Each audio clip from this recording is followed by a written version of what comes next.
And welcome back to the program, everyone. It is now 49 minutes past the hour. I'm your host, Randall White.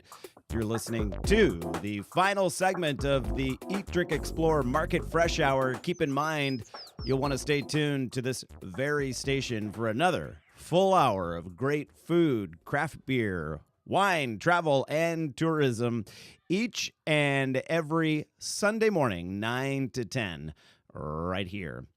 Okay, a Central Coast nonprofit is now making it possible for you to lease your own prime piece of ag land, up to 2 acres, for growing fresh fruits and veggies to use in your restaurant or other commercial endeavor. But as I understand it, you can also get just a small patch for growing a family garden. Great for those of us who don't have an expansive backyard for such things.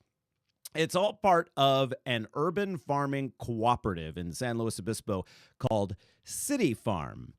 The City Farm project is run by Central Coast Grown, a group that advocates a sustainable local and regional food system to ensure a nourishing, diverse, and abundant supply of food that is resilient, safe, and secure. All that according to the organization's mission statement. Joining us on the Market Fresh Live line right now is Jenna Smith. She's with Central Coast Grown and can help explain how this all works. Hey, Jenna. Hi. Nice to have you here, and I really love your ideas. And I got to tell you, reading your mission statement sounds a lot like how I open the Market Fresh show every week. It's really, we talk about those exact same things. So really glad to see this taking shape here where we broadcast from in San Luis Obispo. Great. Thanks for having me. So tell me, what are the goals of Central Coast Grown, and how did you end up with that really prime piece of land?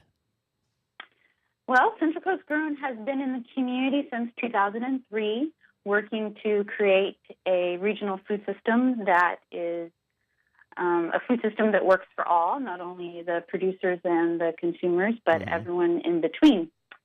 And our goals include policy and advocacy efforts, and then also working to get the City Farm up and running to create a physical space for people to engage with their food system.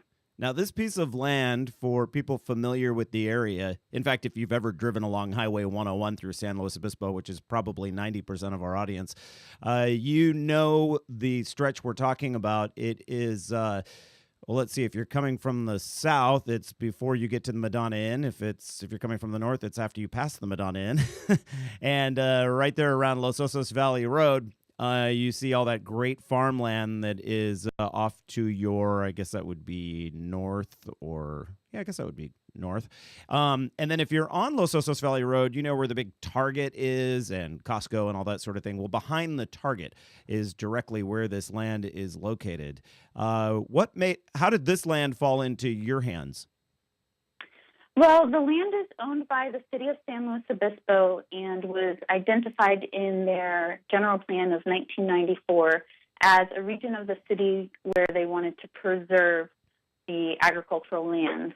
The area has been farmed for a very long time, and we have excellent soil there. So as the city has come into ownership of the property through their master plan and the conservation of that, they've leased it to us for management and to really open it up to the public. Now, a big chunk of the land is currently being used by a restaurant in town? Yes, we have 16 of the acres are being leased to Mama's Meatballs. They're located in downtown San Luis Obispo, and their hope is to grow food that will be used in their restaurant. And I believe they're also planning on starting a community-supported agriculture program. We have some acreage left that we're making available for smaller endeavors, as you mentioned before that. And then the city also maintains a couple acres where the creek is, and there's a little park right behind Target, which is really beautiful.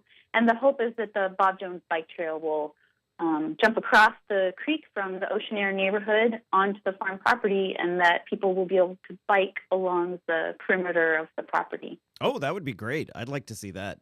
I'm a huge cyclist, and I can envision that very well.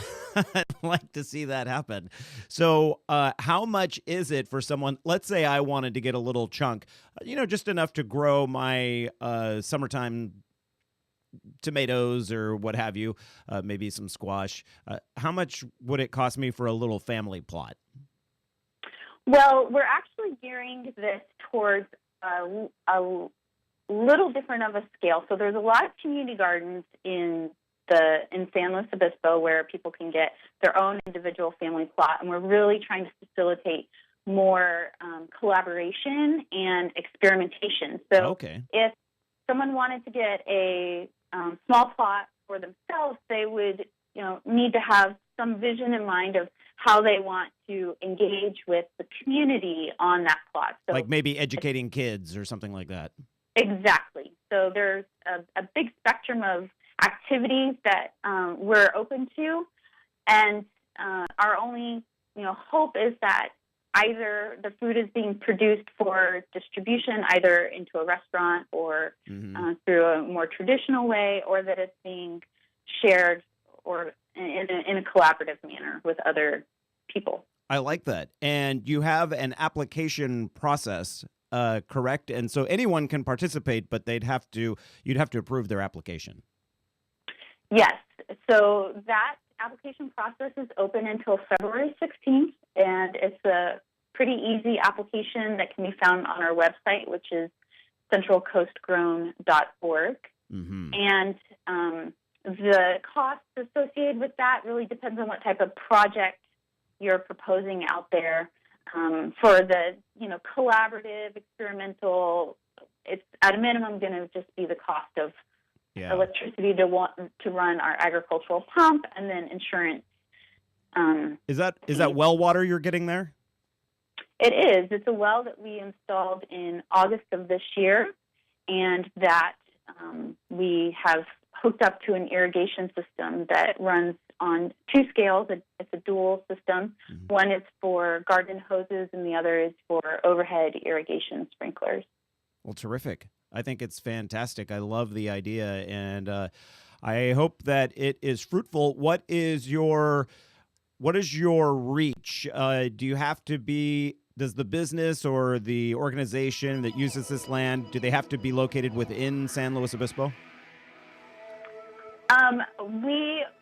As long as they're located in the county of San Luis Obispo, we're really excited to partner with them. Okay, great.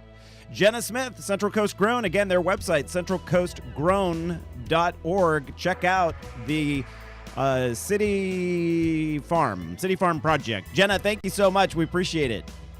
Thank you so much.